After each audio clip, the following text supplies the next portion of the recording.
I found one of the most shocking things that I found thus far in all the inspections that I've performed for people so far. And here we are on the roof of an architecture firm in this beautiful space that this person lives in. I'm going to show you the first thing right here. Stay back. Radio frequency energy may exceed exposure limits. This person just found out recently that they have cancer, and they've actually been helping their son for the last year or so, who's 25, who also has cancer. And I'm going to show you what is behind this building, and I'm really, really shocked. So here we go. Here's this door, and we're gonna just step in here very briefly because it's really intense in here. So this is cell phone towers. Look at that. It's unbelievable. And again, I'll show you the meter. Sitting here right outside these people's driveway. Now this is also extremely hard to believe. I've now driven down almost a full block, right next to the telephone pole, down a full block, and check this out. I'm going to show you the meter reading, and the meter is still up at 2 and 3 volts per meter in the red on the left-hand side at the peak. Benjamin Rivas has worked on cell phone towers for 14 years. Physically burned my hand. The burn is a work injury you can see. What you see here is what I would call an everyday crime. Other problems he said caused by the towers aren't as easy to spot. Depression, and I get headaches from time to time, and mood swings and stuff. Here's what I consider, in my personal opinion, another crime scene. And I don't think I'm being dramatic saying this. Here's the cell phone tower. I want you to notice where this is located.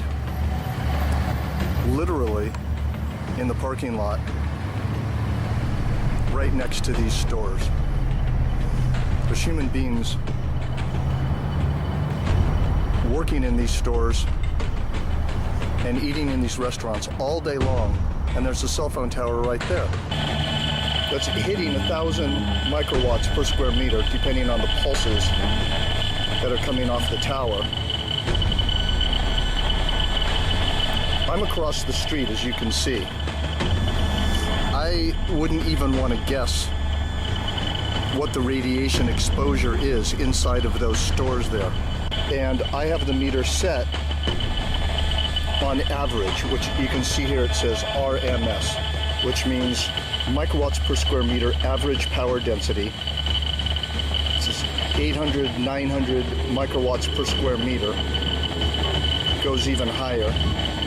Once again, biological effects start at 3.4 to 6 microwatts per square meter average power density. 52-year-old Sanjay Kasliwal is counting the days now. Incurable brain cancer due to radiation from mobile phone towers in his neighborhood has reduced life to little more. His brother has been termed luckier, sent to the US for brain surgery, but both of them know hope fades.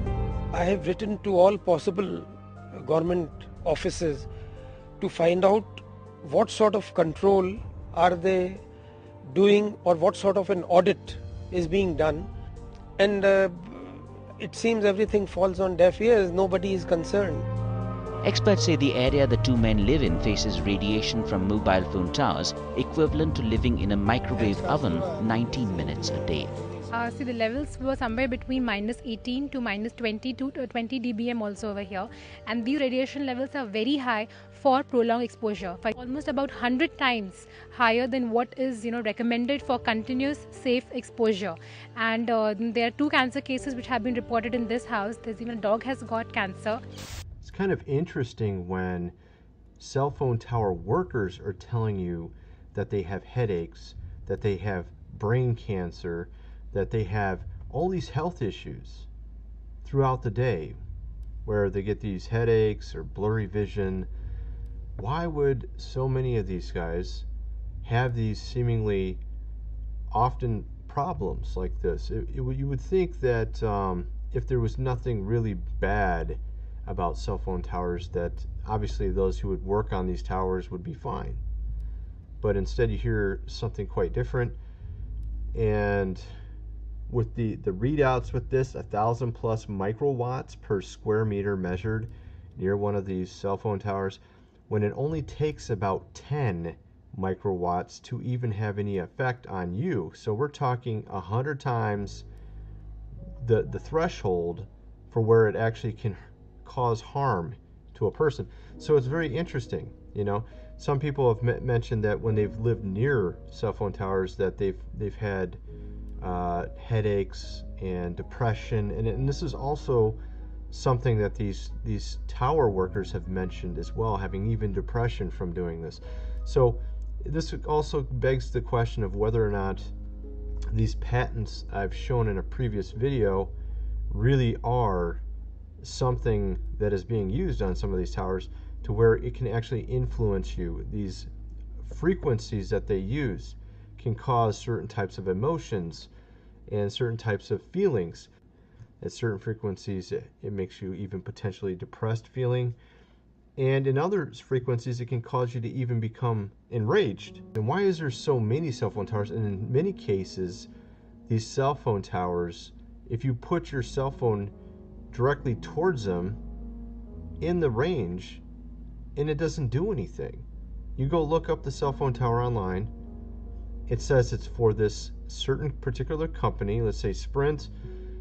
You go and take your phone over to it and you have no bars. It doesn't even make any sense. Or even have some of these cell phone towers multiples in a row. Why would you have so many in a row? What's the relevance of that? It's supposed to be covering certain square footage, allegedly, but instead we have them lined up near a highway. Why would they be doing that? Especially not very far apart. So it makes you kind of wonder what they're really for here. To broadcast the entire Earth, it takes 2 kilowatts, 2 hair dryers. Now a microwave oven uses 1,000 watts or 1 kilowatt. Here's the damage 1 kilowatt can be done by somebody when they take a magnetron out of a microwave and turn it into a ray gun.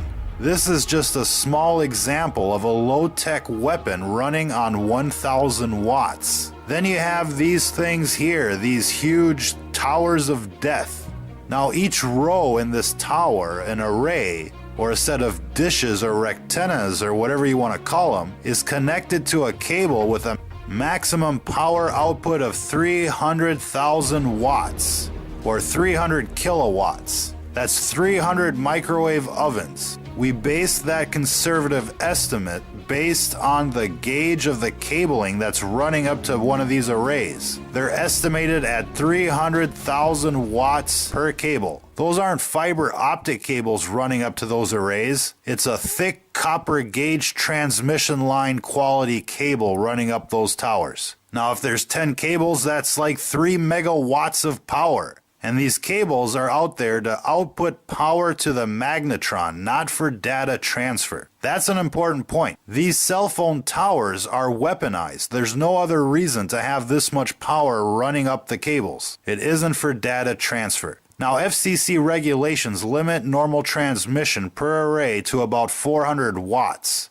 To put that into perspective, 1 watt from your phone can go 25 miles to the nearest tower. A 1,000 watt magnetron on a stick can blow shit up. And these towers have a 300 kilowatt power line running up to each rectenna. And who knows, there could be an amplifier at the top of these towers that steps up the power even more. The point is here, ladies and gentlemen, is that these companies like Lucent and Google could turn up the juice at any time and nuke a town. They could nuke the entire country without any warning, without anybody being able to protect themselves. They could cook them like a boiling frog in the middle of the night. This infrastructure is not only in place, it's built up with multiple levels of redundancy. Every big city has thousands of these death towers. And all that needs to happen is for an AI from Google or whoever to come in and nuke everybody at once and take over.